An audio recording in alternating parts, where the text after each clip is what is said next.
Good evening, everyone. Welcome. My name is Jade, and I'm the Executive Director here at the Georgia Center for the Book. And on behalf of the Georgia Center for the Book, DeKalb County Public Library, and the DeKalb Library Foundation, welcome to another in our continuing series of online author events. This evening, featuring two thriller authors. If you'd like to purchase any of the books from tonight's event, we will put a link in the chat section for Eagle Eye Bookshop. Eagle Eye Bookshop is one of our independent bookstores here in Decatur that have been doing so much during the global pandemic to make sure books are delivered to your home and delivered to your doorstep. So wherever you are in the United States, if you're not ordering from Eagle Eye Books, we encourage you to order from any independent bookstores, especially Black-owned independent bookstores, because they are vital and important to our society. We'd also like to remind you that during the Q&A portion after our formal presentation, please feel free to put your questions either in the chat or in the Q&A section that you can find either at the top or bottom of your screen, depending on your device, and we will ask those questions in turn. So right now, I would like to introduce our two panelists. Cate Holahan is the USA Today best-selling author of domestic suspense novels, The Widower's Wife, One Little Secret, and She Lies Told, and Dark Turns. Cate was also an award-winning journalist, writing for The Record, The Boston Globe, and BusinessWeek, among many others. She was also the lead singer of Leaving Kinzley, an original rock band in New York City. A graduate of Princeton University, she is a member of the Authors Guild, Sisters in Crime, and Writers of Color. She is here tonight to discuss her recently released fifth domestic suspense novel, Her Three Lives. She is joined in conversation this evening with Kimberly Belle, who is also a USA Today and internationally best-selling author of 6 novels, including her latest, Stranger in the Lake. She also wrote Dear Wife and The Marriage Lie, which was the Goodreads Choice Awards semifinalist for Best Mystery and Thriller. Her books have been published in more than a dozen languages and have been optioned for film and television. She grew up in Kingsport, Tennessee, in a small town in the foothills of the Appalachian Mountains. So there's another coal miner's daughter here in the room. But she moved to Decatur, Georgia, and graduated from Agnes Scott College. So another Scotty in the house as well. Belle divides her time between Atlanta and Amsterdam. So will you please join me to welcome Cate Holahan and Kimberly Belle. Yay. Thank you for having us. Yes, and it's so awesome to see your face. Yes, definitely. So it's so good to see you, and I wish we could see the audience, but I know. So, okay, so one of the greatest perks of this business is that I get to read books way before they're published. So Cate slid me this novel. I think it was probably last year, right? Yeah, I think it was early on. Yeah, so I got a super early read, and Her Three Lives, and it is fabulous. But I want to ask you, Cate, to tell everyone about this book in your own words and talk about like where that first little spark of an idea came from. Oh, sure. Well, I had the idea for the book because there are all these cameras that we have now. We have these Nest cams and the Ring doorbell cams, and we use them to secure our house. And I used to have them inside my house to also communicate with my little kids to make sure I could, be there in case somebody woke up in the middle of the night or whatever. And as my kids got older, I didn't remove the cameras. And I started to notice that it was a little weird when they would argue. And I said, well, I can go to the tape. I can go check exactly who hit who first. I can see that. And I started to think, this is going to cause psychological damage. And then, right, psychological thrillers. I thought, well, let's go with that. And so I was thinking about that. And then I started to think about characters that would be particularly vulnerable to this kind of surveillance. And I came up with a story about Jade and Greg. Jade is a 32-year-old would-be interior designer and who has a blog on kind of Caribbean-influenced interior design. And she's the fiance of Greg, who is 52. He's an older guy. Was married before, has adult kids. And they're trying to kind of start this new chapter of their lives together when they're the victims of a home invasion. And Greg is hit over the head with a crowbar and suffers a traumatic brain injury. So while he's recovering, he outfits his house with all of these cameras inside and outside. He's suffering some PTSD, wants to make sure he can keep his family safe. And he starts inadvertently spying on his wife, which then becomes more deliberate. And he gradually starts to think that she might have had something to do with this break-in and attempt on his life.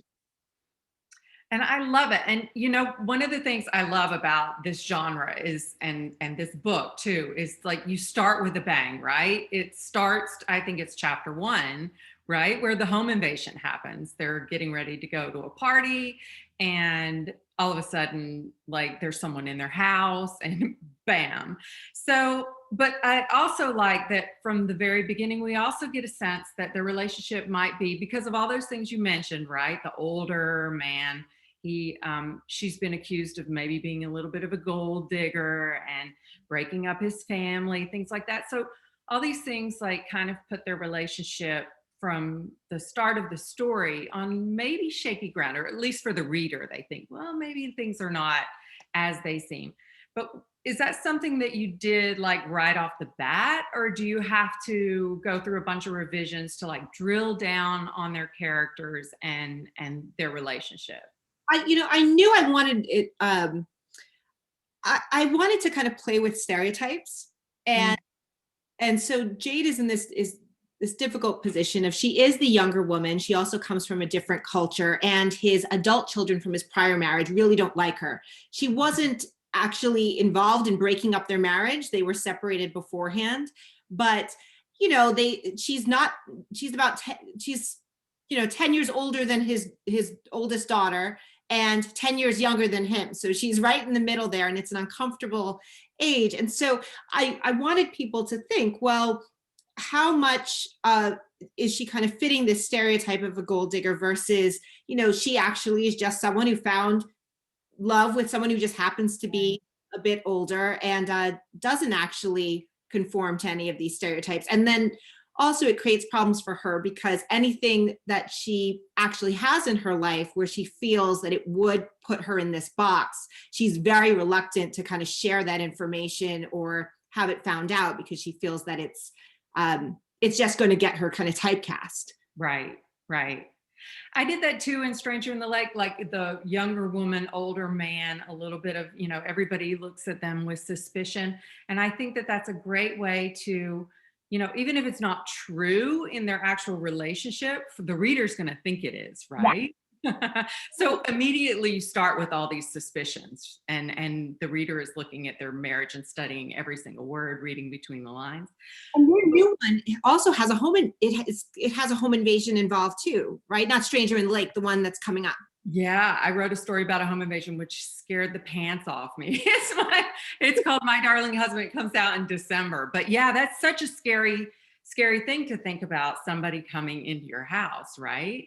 And then, but kind of going back to Jade and Greg, like, or our genre in general, because we both write this domestic suspense, right? Stuff that happens around these kind of relationships that happen in and around the home. What is it about a marriage that intrigues you and you think makes a great setup for a novel like this? Sure. Well, you know, there's this quote from actually one of my old professors, Barton Gellman. He's a journalist, but he said that privacy is relational, that the people that you care actually the most about finding out things about you are the people that are sometimes closest to you. Because, I mean, think of it. I kind of don't care, right? If the government sees all my shopping habits or something. Maybe I should, but in my mind, it's like, well, what are you going to do with it? Serve me an ad, you know, or like, right. But I might care if my husband saw everything I was buying and realized what I was getting him for his birthday, or, you know, that I broke something in the house that I was trying to quickly fix maybe before he realized it. You know, and those are little things, but so you can imagine people with more complicated histories and things that they might not want to share with their spouse, especially if maybe they turned over a new leaf. They feel like this is a new start for them. They don't want to kind of bring all that baggage into a new relationship. And it's important for them to kind of preserve the way they're being seen. And so I think it creates a lot of tension, right? I mean, kind of what, you know, you kind of don't care sometimes what a person that removed thinks of you, but you always care what the people you love think of you. Right. And it's something that I think every reader can relate to, right? I mean, everybody has relationships and everybody can kind of put themselves in the position of, what would I do if my husband did this, or my best friend, or my mother, or my father, or whatever. So it feels automatically really personal, right? I think so. And we get all those emotions, and then you have a character who's really reacting to things, as opposed to just, oh, well, somebody now that you don't know knows something about you. It's kind of like, Right. oh, bummer. Who cares? Yeah, exactly. So we've actually talked offline about how kind of timely this novel is, with Greg stuck in his house, right? And I think in this day and age, it's something that every single person on the planet can relate to, right? We are stuck in our homes, we were for a really long time. Did you write it during the pandemic?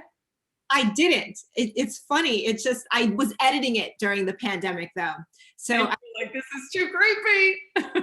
definitely like sympathize with Greg's character more, and even up the frustration, because I really felt it. I was like, oh, I know how this is, where you really can't leave. And with a traumatic brain injury, because often part of your skull is missing, you have to wear a helmet if you go outside, because you really are vulnerable. They need to put a plate in, and they have to wait for a certain amount of healing to happen for that plate to go in. So he really can't leave. And I created this character who's used to controlling his own world and circumstances. He's had a level of success. He has the control of his life that comes with some money and a level of success. And now he is at home, can't leave, and is reliant on his younger fiance, who I think he liked being kind of the elder statesman around. Oh, I know the way things are done. And now she has to call the shots because he needs help. And it's emasculating in a way. And I think it's also, it's just very frustrating, which adds to the PTSD and I think his bad decisions. And he's also learning that maybe he can't totally trust her, right? He's watching on the cameras. And so, speaking of Greg's brain injury, it was a big part of what he was working through, right? Beyond the suspense storyline. And I wondered, as I was reading it, like what a brain injury like that would, if it contributed to maybe his behavior and his paranoia and all those things. So what kind of research did you have to do for that, and how did you do it? I mean, thank goodness for the internet. On YouTube, they actually had a video taking me through a whole surgery. Like, I could watch it as if I was I know it was not for the faint of heart, but so you really could sit there and see how they deal with these injuries, because they're unfortunately common, because car accidents, anytime where somebody hits their head, a lot of times, even if the skull isn't badly broken, they have to remove a piece to reduce swelling. Mm-hmm. So and then what happens psychologically when any kind of trauma to the brain is just, they're not quite sure, right? It depends on where it happens in the brain. They often say, well, it could be balance, it could affect your mood, it could affect personality. There's football players now, they have, where if you've had enough brain injuries, they say it could create violence where there hadn't been violence before. It can create paranoia and inability to quite control emotional control issues. And so I think he's dealing with all of that. Plus he has just the PTSD of having opened his door one day thinking he was receiving a package and having people rush in. And that just, the assumptions you make that you can do certain actions and they don't result in injury. And then when they do, I think it makes you question all the assumptions. Mm-hmm. Mm-hmm. How vulnerable are you really just walking down the street? Yeah, no kidding, right? So your main character, Jade, has Caribbean roots, as I know you do. And I know that you, in other books that you've written, have kind of done that with your main characters too, right? Where they have one foot in two different, or one of each foot in two different cultures. Does that make it easier for you to write a character, or is it harder? It depends on the character. I think I do a lot of diverse casts because I have a very diverse family. And so I do it without even thinking. That's just what life looks like to me. But I think particularly with this book, I wanted to get into some of those tensions of, particularly with the gold digger. I think it's a stereotype that I think Black women have had to deal with. There's even the Kanye West song, right? Where, don't get me wrong, I sang along to it, but it's like, it's this stereotype. And I think that the problem with stereotypes is that even if you're not being stereotyped, you're aware of it. Yeah. And there's constantly this thing of not wanting to fall into that category. And so being extra careful of your behavior whenever you think that somebody might be putting you in a box. And so I wanted to kind of bring a little bit of that. And also it's fun to bring in some of my Jamaican roots because I got to put in a bit of patois. I got to use some sayings that my mother does. And it was funny because she loved the character of the mother. And I've seen so many reviews that did not like the character of the mother. Really? Oh, I loved her. I thought she was just like I could totally see her. She was just like a strong, kind of domineering, but loving woman. Right. And I think she was like a trigger for people that have issues with their mom. But there were so many people that were like, oh, I was just so mad at the mom. And I'm like, she's protective but inside, Everybody needs someone on their side like that. I try to do that in every book too. Give my main character someone who is 100% on their side. I mean, they need that, right? Yeah. And also will challenge them when they're making bad decisions. Right. And how many bad decisions do we all make where it's emotional and not necessarily logical? And so you want that other person there going, just from the 1,000-foot view, you might want to turn right, I love it. So, okay. So you were talking about how the character, like especially the mother, was really strong in your head. And I once read this Guardian article that said a majority of authors actually hear their characters talking in their heads, and accent, speech patterns, the whole thing. Are you one of those authors normally, or is it just the Jamaican mother who was talking to you? Do you have conversations with your characters? I definitely do, which a good reason why I would never want a camera on me, spying on me in the house. No kidding. Funny, right? Because I would be sitting there going, and sometimes even my husband comes in and he's like, are you talking to yourself? And I'm like, it's my process. Yeah, I've never understood how authors write in coffee shops. I mean, I know lots who do, but I'm like, people would think I'm nuts. Yeah, well, or they just have no shame. They're like, it's okay. I'm that person in the booth that just, everyone knows me. I just am there whispering, Well, good. I'm glad I'm not the only author who hears the characters talking, because sometimes it is a little strange, right? I mean, they feel so real. By the time you finish a book, it's like they're real people in your life. And I think they color the way you see things when you're writing a book. It's like I can look at a room and I'm hearing that room. My internal monologue is hearing them describe it. Yeah. Which is fortunate because my characters don't always have the same taste that I do. So, I think like Jade critiquing my house would have been awful. I love it. Okay. So, in our genre, especially, but other genres probably too, but especially the thriller and suspense genre, it feels like the market is demanding crazier and crazier twists. So when you sit down to write your book, do you know all the twists and turns that are going to happen? Do you have an outline, or are you just kind of sitting down and figuring things out as you go? Well, I think you and I have this in common. Correct me if I'm wrong. I think we're plotters, right? Because our readers I knew the answer to that question, by the way. Well, we have to, because our readers are smart and they are looking the whole time. They're sitting there reading it and going, oh, this person's good. I bet she's going to make them bad. It's just, they're looking for red herrings and all these twists. So if you're going to be trying to make a believable twist, you really have to have given it some deep thought.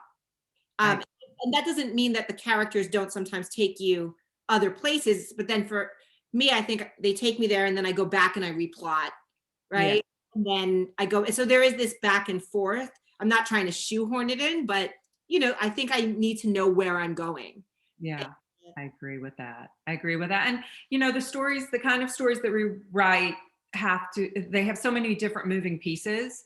It's hard for me to otherwise keep track.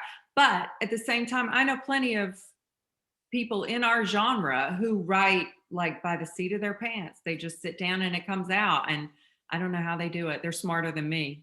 Me too. I also think that maybe they're, I feel like it has to come out somewhere. Then they bring it in the editing process. Mhm.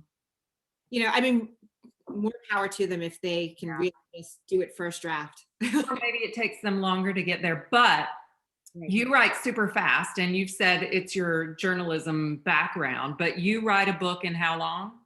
Well, I mean, I can do like 6 to 8 weeks for a first draft, you know? And I think because I will wake up every day and I'm just like, okay, like, let's do a chapter, you know? And for me, a chapter is often 2,500 to 4,000 if it's a really long, you know, chapter that has like a couple scenes in it. Yeah. That doesn't mean that I always keep those words. Sometimes I write it and I'm like, oh, that was a bad day. Or you read something and you're like, oh, that was me working out something psychologically that has nothing to do with my story. Do you ever?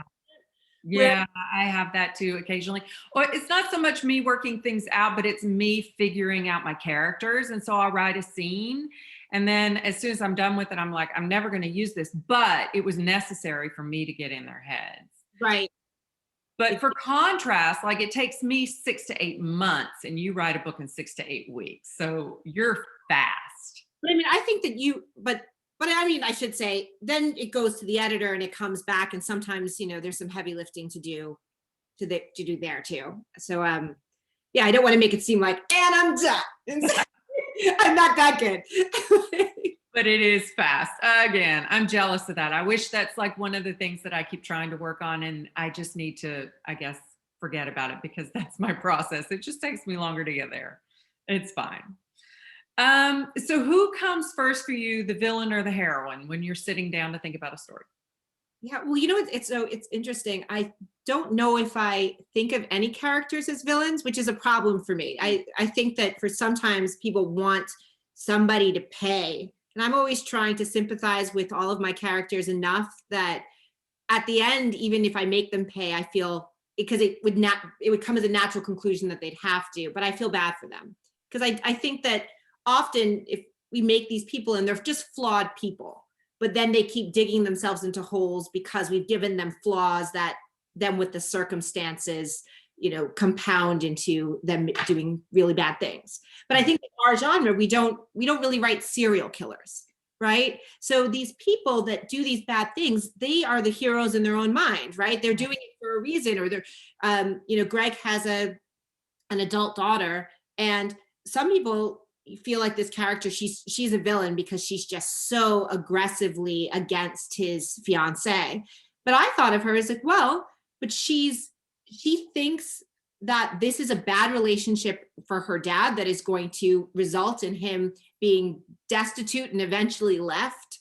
And she's fighting like hell for what she sees as the best outcome for herself and for her dad. And, you know, there's something admirable about that, even if she does it in kind of very aggressive, mean ways. Yeah. Yeah. And I think that that's what makes villains memorable too, because when they're only bad, which, you know, I mean, there are some stories where that works, like a serial killer, right? They're only bad. But even with a serial killer, like what made that person the way that they are? And that to me is an interesting, you know, the backstory of the villain. That makes him or her that much more interesting and memorable, right? Those are the ones you really remember afterwards. That's right. I mean, there's, you know, you could almost think of James Bond in some ways as a serial killer, and that he kills a lot of people, but he does it for the government and for a greater purpose, right? And so it's kind of like trying to figure out, what does this now fundamentally flawed and maybe very ill person think of as the greater purpose that justifies this craziness? Agreed. So, are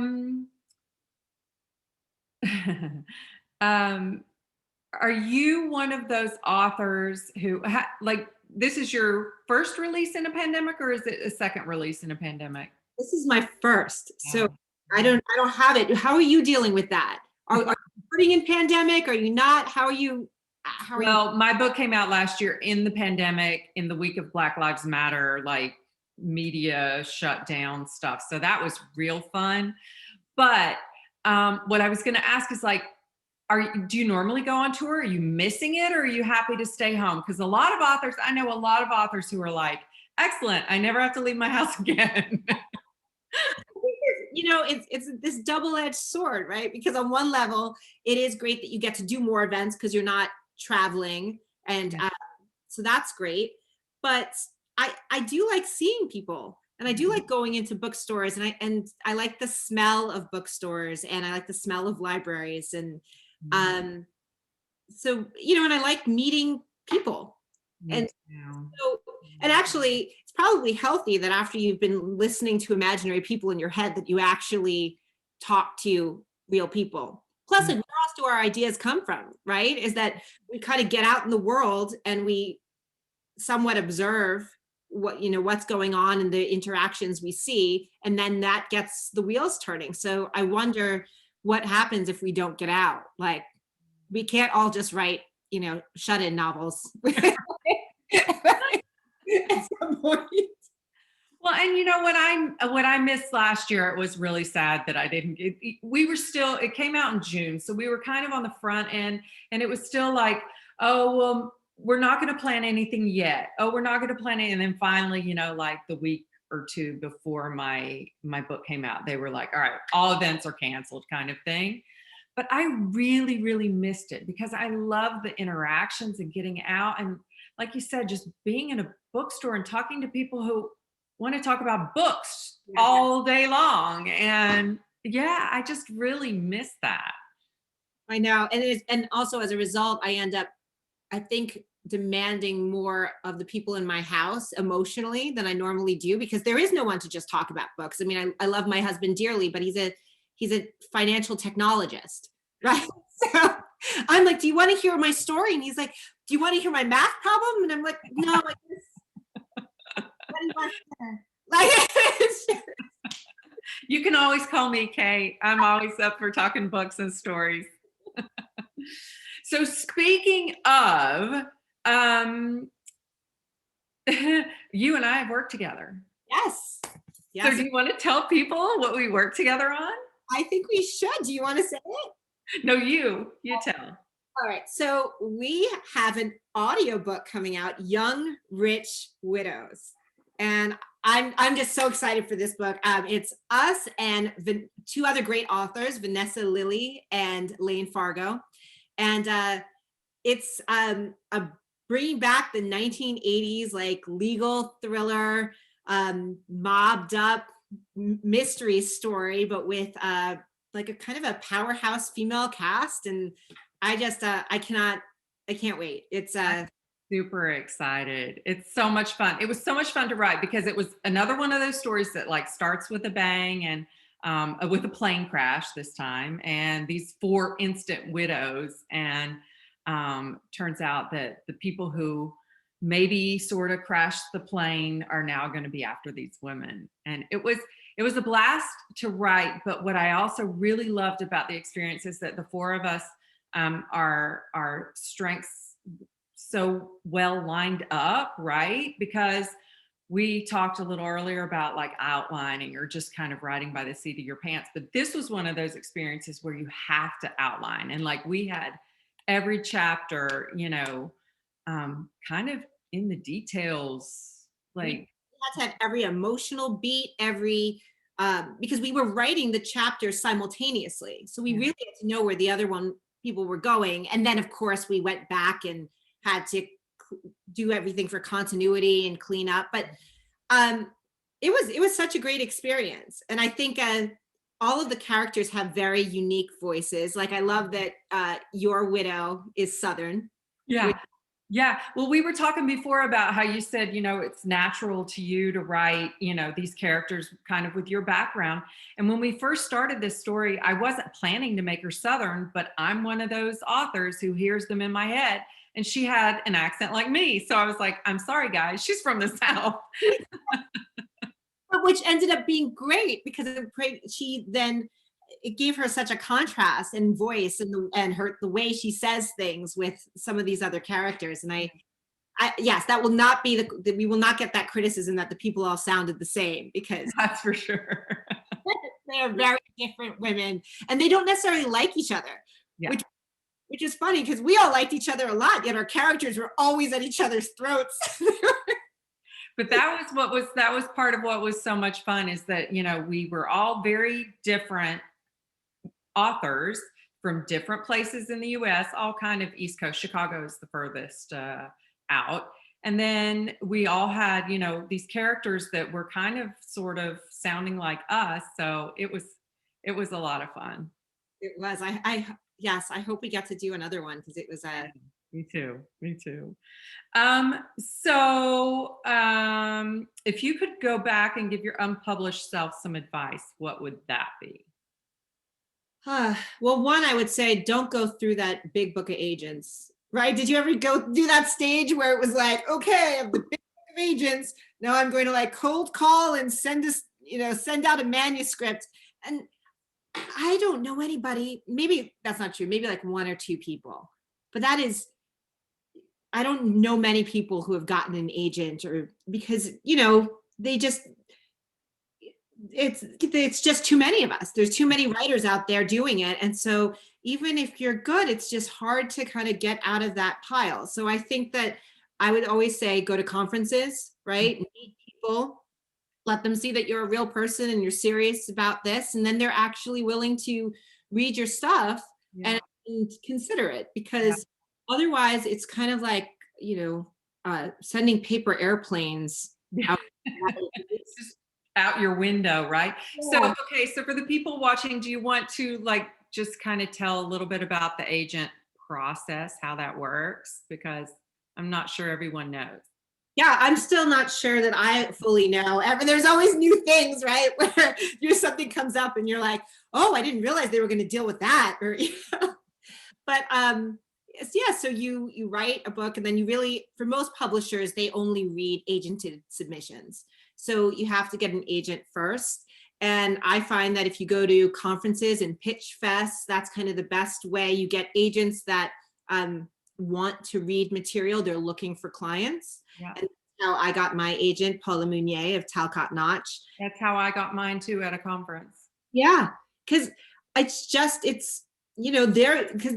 this great confluence of, you're there because you want an agent, and often they're there because they're interested in picking up new clients. Right. And so that was great. And then once you get that, then they submit to publishers, and hopefully you get a deal, or you go back to the drawing board. But if they like you, you go back to the drawing board, and then they get you a deal on something else. Yeah.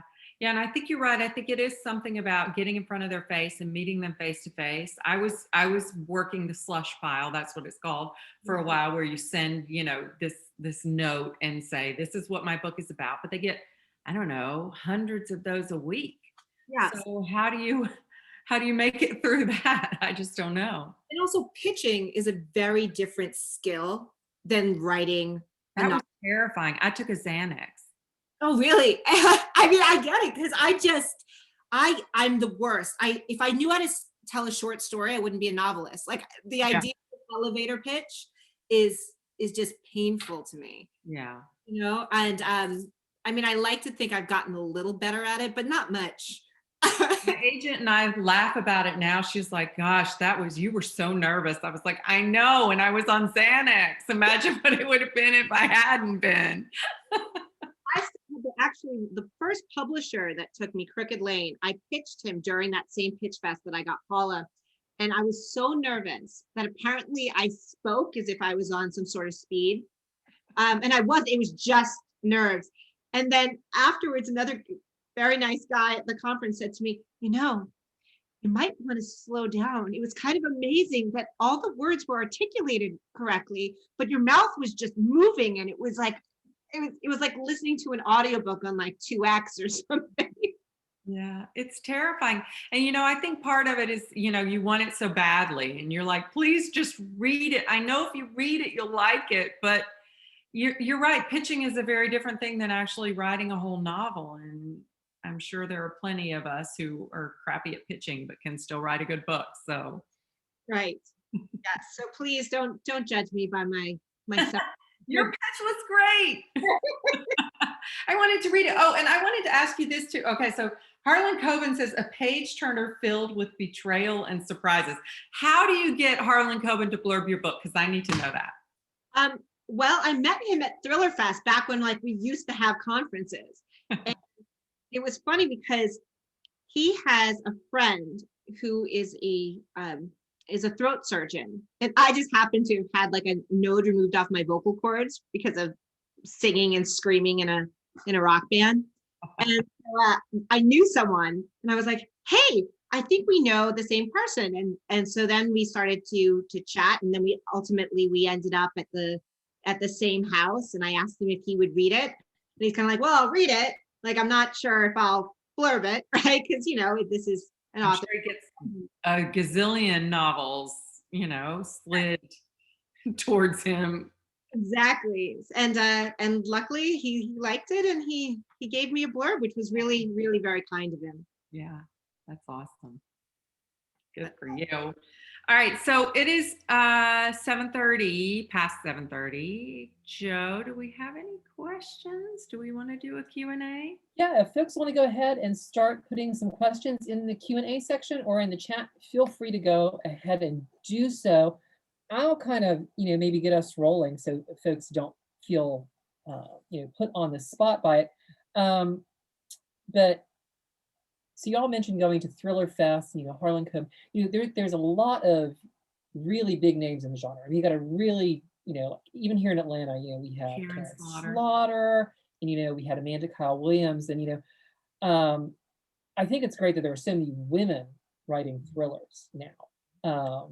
And kind of like Karen said, that that wasn't always the case before Sue Grafton and folks like that.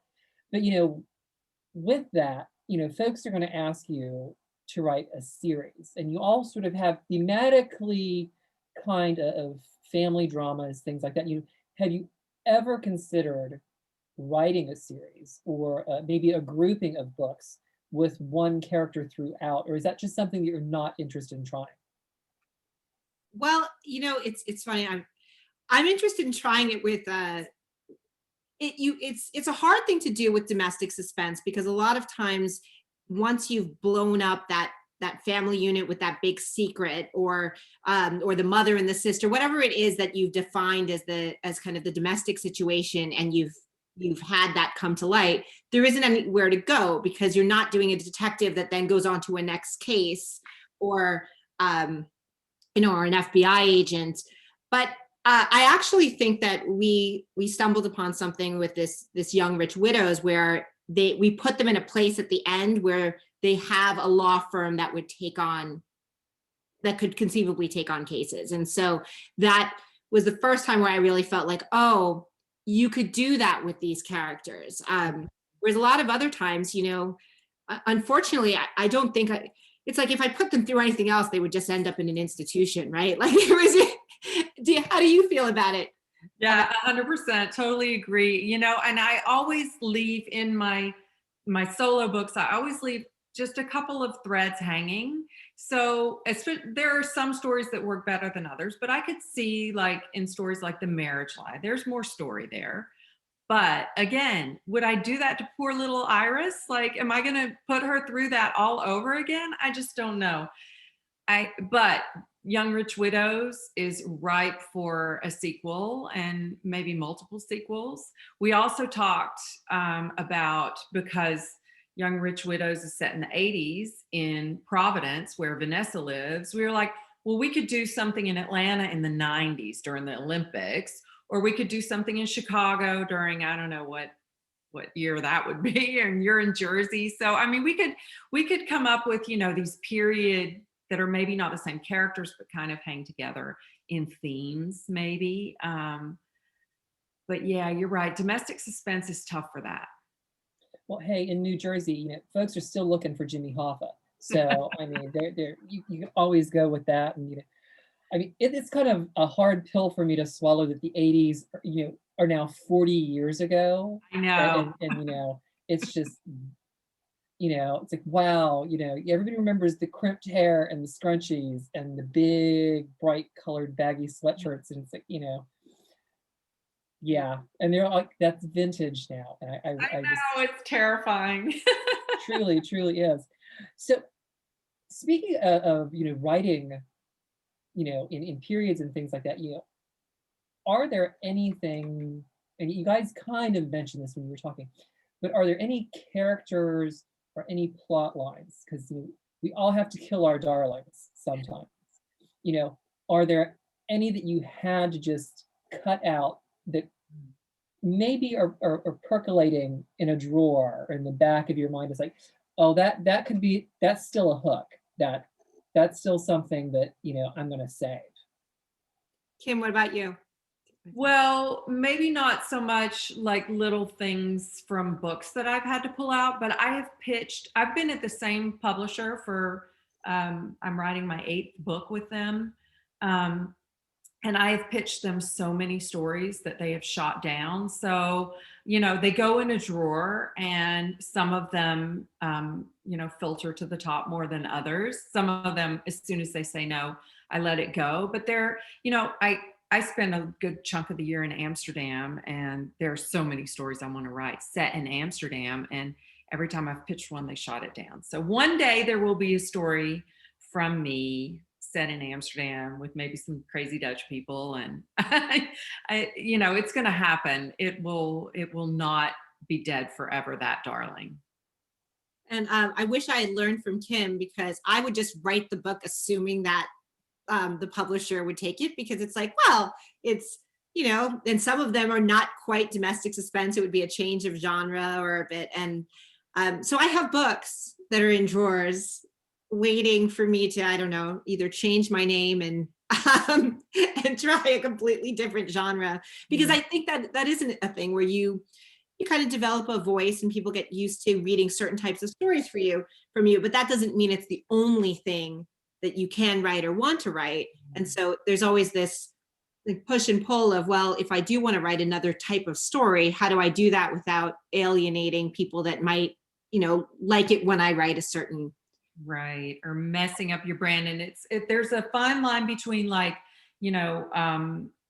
pushing yourself to do like the next thing that fits in your brand and going to the left or to the right. It's really hard. And, it's also hard to sit still, because we do have a lot of that hurry up and wait in our business. So we'll write a book and then we turn it in, and then we have like this, I don't know, month, sometimes 2 or 3, where you're just sitting and waiting for feedback, right? So I could write more books a year if I could keep going, but you have to build in these months of either waiting, or you could be like Cate and write a whole book and then put it in a drawer. I don't know how good that is. At least I guess the story's out of my head. Maybe it's just, it's my way of like exercising these voices so I can make room for other people. But Right. Can you tell them a little bit, or just a little?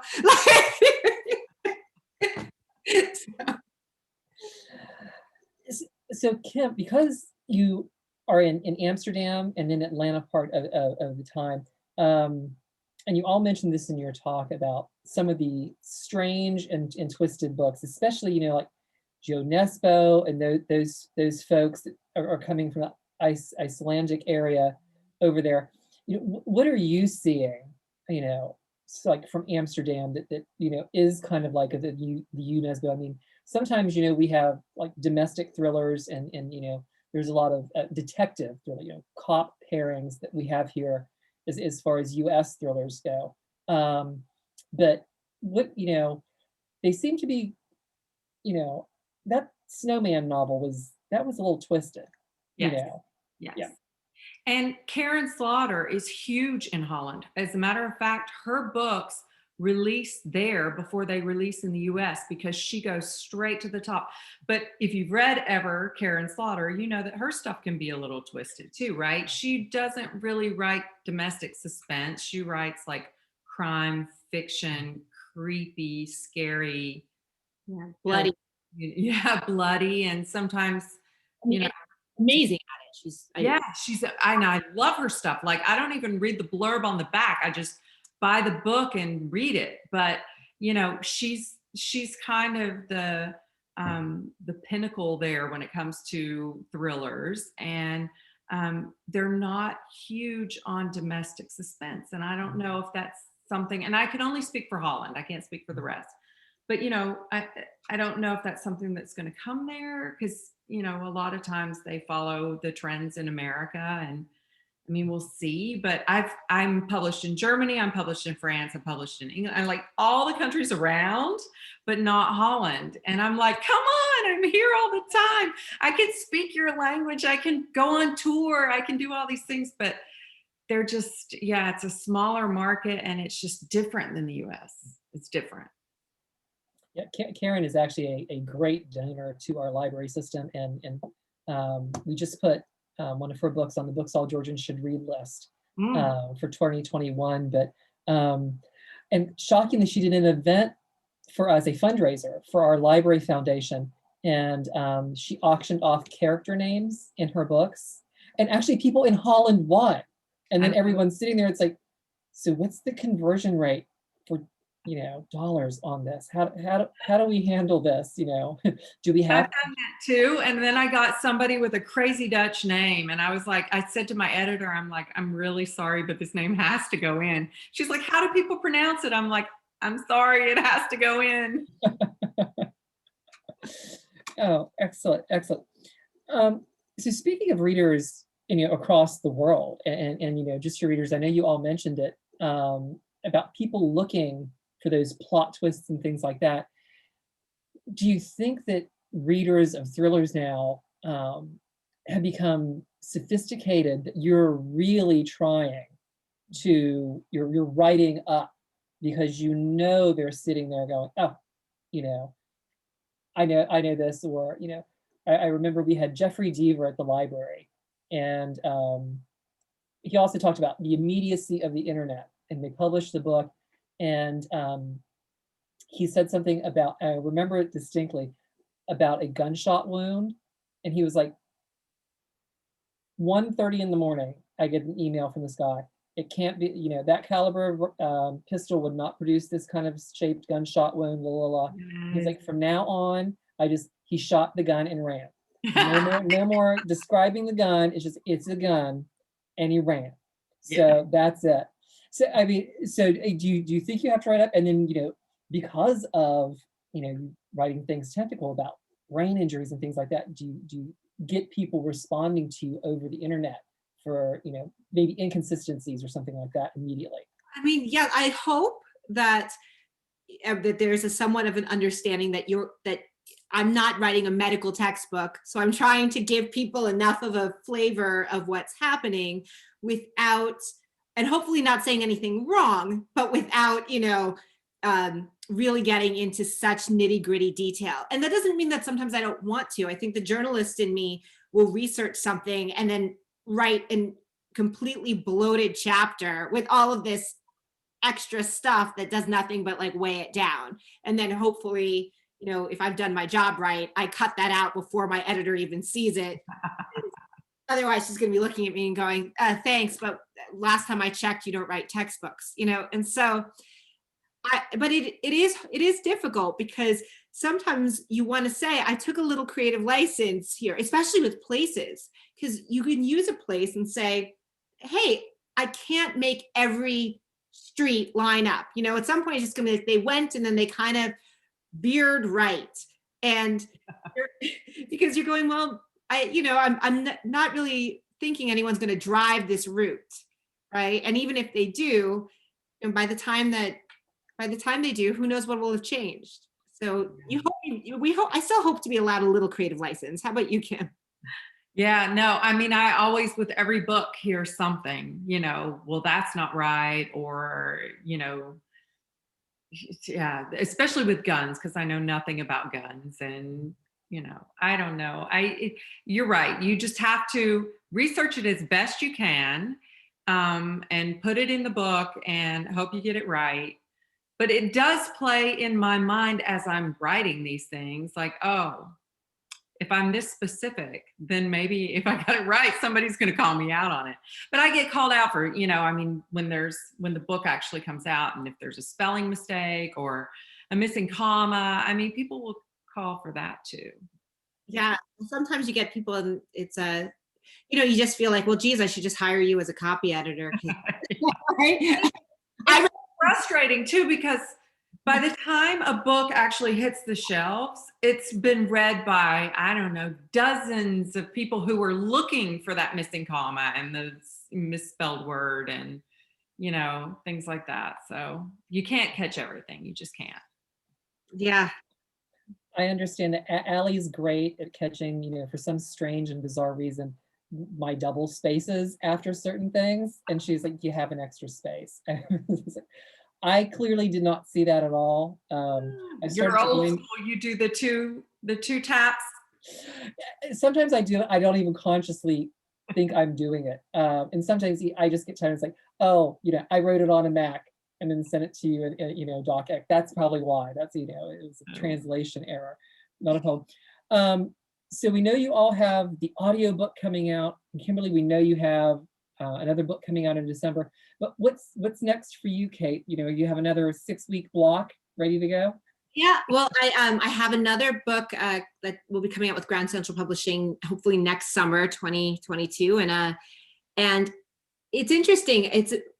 I want to reference what's going on with the pandemic and have a story that has that as a backdrop, but without too much of it, so we don't feel like art is somewhat escapist, and I don't want to put people right back in it after they might feel like they've gotten out. But the story involves there was a eviction moratorium here in the New York area, and which makes sense. A lot of people, they would have been out on the streets, so you can understand why it exists. But it's kind of this perfect thriller situation, because what if somebody thinks that they're living with someone that's dangerous, or in this case that killed somebody that they know, and they start to see all of these clues, and also they're shut in, and you don't know, well, how much of it is they're reading into something versus it being correct, and they cannot get this person out of their house. So are you writing that, or is it done? I am currently writing it. So that's why, if everything goes well, September 2022. Not September, summer 2022. I love it. That's awesome. And how about you, Kim? I'm excited for your book in December. Right. My Darling Husband, which is about a home invasion, a story about a home invasion. It happens here in Atlanta. But you mentioned like writing and including the pandemic in it. When I was writing it, it was right around this time last year. I started, I guess, in March of last year. And so I kind of used a little bit of the pandemic, what was happening. And it was, it was consciously and unconsciously, but I used it in this, in as kind of a plot device, because part of the storyline is, this home invasion guy says, I want ransom, and the husband doesn't have the money. And in my story, he's an owner of a restaurant chain. And I was like, perfect. The pandemic is like shut down his business. And I turned it in to my agent, who is always my first reader. And she said, take the pandemic out. Nobody wants to hear about the pandemic. She was like, take it out. But she was like, when this comes out, we'll still be in the pandemic, or we'll just be coming out of it. She's like, people want nothing to do with it then. Yeah. Well, I don't know. I wonder if I'll get the same thing, because I think right now they're like, well, maybe it'll be just enough distance. But yeah, I think by next summer it'll be a different story. But she was like, if this comes out next year and we're still in the pandemic. Yeah, but it is a difficult thing, because also often when you write a story that involves a pandemic, that's your story, right? The pandemic is the center part of your story. So how do you do that and write it with what we're all experiencing, with it's our backdrop of our lives, but it's not the main event. And then I don't know if you saw, but like, and I can't remember who the authors are, but it's the Margaret Atwood and a bunch of authors came together, and now do y'all remember who else? They're writing a story about people who stayed behind in New York during the pandemic. So the pandemic stories are coming. They're coming. It was just too early for mine. Yeah. Well, I think right now I can understand that, because I think we're all like getting a little fatigued and ready to celebrate before we revisit, right? Hopefully. Right. Well, I mean, hopefully, we'll be able to have you both at some point at the library, once everything is all over and everybody gets the all clear for this stuff, because, we do have, there is a large Caribbean community here in DeKalb County. And we actually had a Caribbean spelling bee last spring before everything closed. I don't remember what the winning word was. I know it was like 12 letters long and it started with a P or something like that. It was a great one. But there are 2 competing Jamaican restaurants here on Memorial Drive in North Decatur. So there's like a rice and peas battle that goes on catty corner all the time. So we definitely have some food enticements, as the South always does, to get an author down here. So, well, Kate, Kimberly, thank you so much for joining this evening. Once again, everyone, if you would like to purchase a copy of the books, go ahead. There's a link in the chat for Eagle Eye Bookshop for Her 3 Lives and Stranger at the Lake. As you see, always a good technique. If you're an author, have books to wave. We try. It's almost like a good elevator pitch. Always have a book to hold up. So, well, ladies, thank you again so very, very much. And thank you to everyone who joined us this evening and for allowing us to come into your homes. Have a wonderful evening, and we will see you all again very, very soon. Thank you. Thank you. Bye, everyone.